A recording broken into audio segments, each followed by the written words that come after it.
Sup guys, it's Trades here. Let's do a pre-market analysis for the week ahead starting the 11th of November.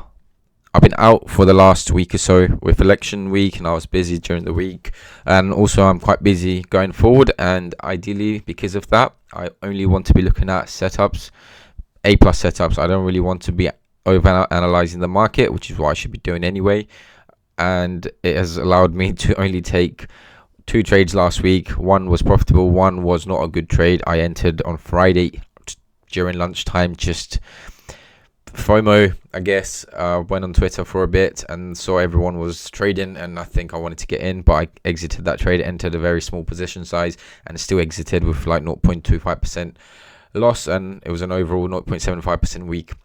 And ideally I should only be taking that one trade during the week. So let's just get into it. I only want to take 1 or 2 trades going into the week. Don't want to be taking random trades. Don't want to do a lot of work at the moment. Don't have the time for it. So yeah, let's see what the week has.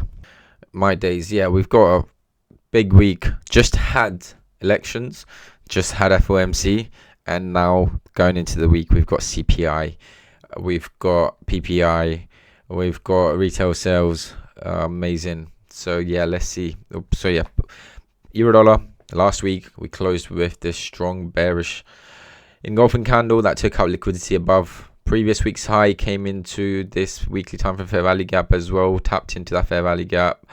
A lot of confluences. Ideally I want to see price come down to this sales high liquidity, or even this one at 1.06.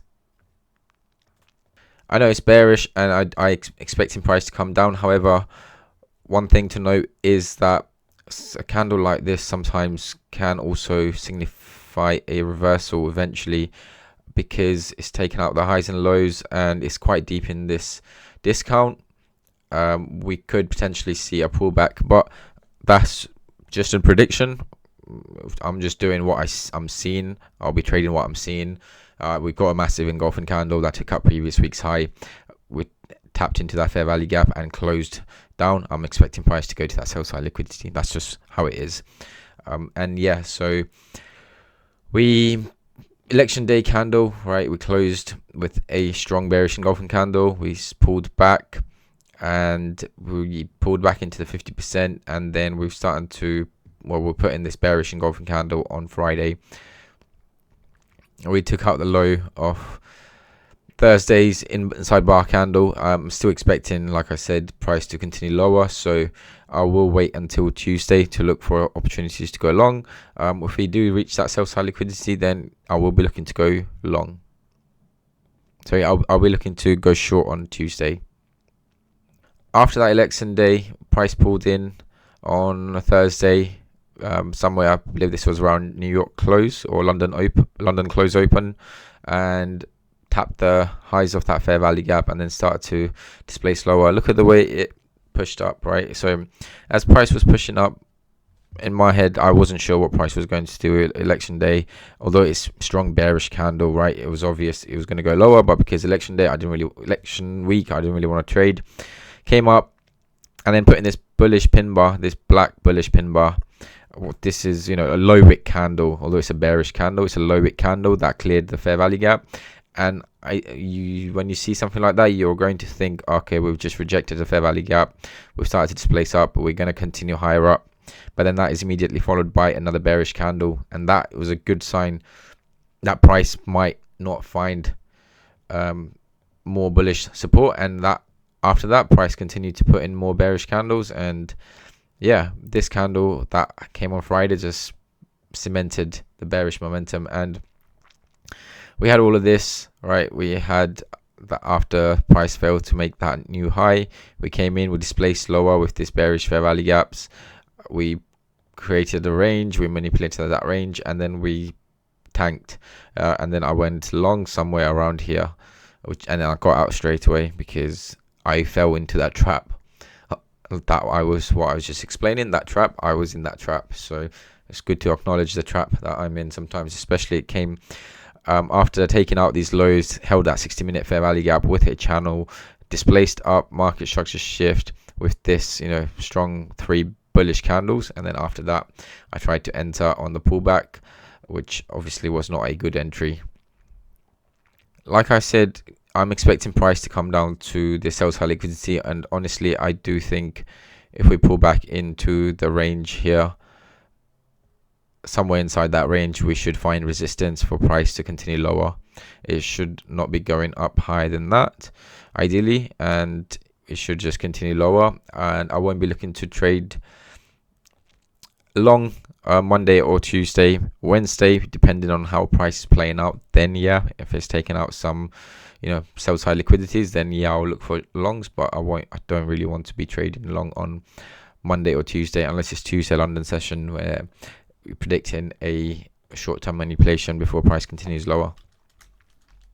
But it is also CPI week. We have CPI on Wednesday, so price, might not even push into this range. It might continue higher before coming down. I will have to wait and see how Monday plays out. That's why I don't want to trade Monday. I'll just see what Monday does. Although I do believe, yeah, price can come into this range and find resistance. Or we've got this order block right now, right? We could just see price take out the high of this order block on Monday open and then continue lower. We might also gap open. We just had the election on last week, and we'll see how market opens up. On pound dollar, similar to euro dollar, we had a candle that took out previous week's high, but it also took out the previous week's highs low and also the high. And like I said, sometimes this kind of candle comes at a reversal, so we might see a potential reversal into these fair value gaps after this candle, which obviously this has happened deep in the discount. This is potentially a tweezer bottoms, right, which you normally see at the end of a trend. And we also took out previous month's low last week. And after seeing this is one of the reasons I'm not as bearish on euro dollar, because pound dollar looks quite bullish to me. We came into this order block on the daily time frame. We tapped it once last week, the week before last week, pushed up, and then we came down and we held that 50% at the moment after this bearish engulfing candle.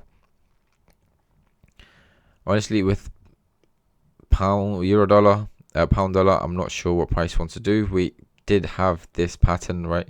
We had this bullish engulfing candle that pushed up, but then it found resistance at this bearish fair value gap, and then since then we've slowly made our way down.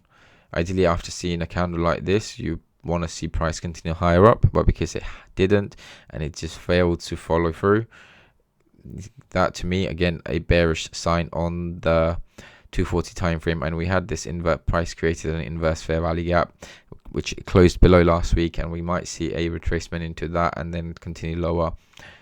Like I said, similar to euro dollar, regardless of what I'm saying about price taking out highs and lows, and we might see a reversal, it's still a bearish candle going into the week. We've had 1, 2, 3, 4, 5, 6 bearish weeks in a row, and I'm bearish for the week, or at least for the first few days of the week. If I see Friday's high or this Thursday's high been taken out start of the week, or on Monday we get a small inside bar candle. What do we have on Monday? Honest, bank holiday on euro, bank holiday on dollar. Yeah, we might see movement, but I'm not expecting much movement. We might get a small candle, and then on Tuesday, if we take out the high of that candle and provide some kind of an entry, I'll be looking to short. Will I be looking to short all the way down to these lows? Probably not, but I will wait and see how Monday plays out, because I don't really want to be trading on bank holidays. Honestly, there could be trades. It doesn't really matter. Like I said, I'm busy at the moment. I've got other things going on, and I don't really have the time to be trading every single day anyway. So cutting out those days and just focusing on something else is hopefully will just allow me to take those A+ setups. But yeah, let's see. Maybe we'll gap open on Monday. I don't know. We might take out Friday's high and then gap open, and then I'll look for an entry to go short after that. It depends on how Monday is going to open. Until then, honestly, doing the pre-market review is not as I mean, it's beneficial. I'm still learning what market has done last week, but ideally I want to see how market opens on Monday before looking for any opportunities to trade. If we are bearish though, right, we've had so many bearish weeks, but we have come into this fair value gap inside this range. 50% of that has been held, and we've put in this tweezer bottom. So I am expecting some kind of push up. Maybe we'll push into this fair value gap on the weekly time frame. We got CPI and PPI, got a lot of things going on, and yeah, let's see how market plays out. Big week ahead, big week.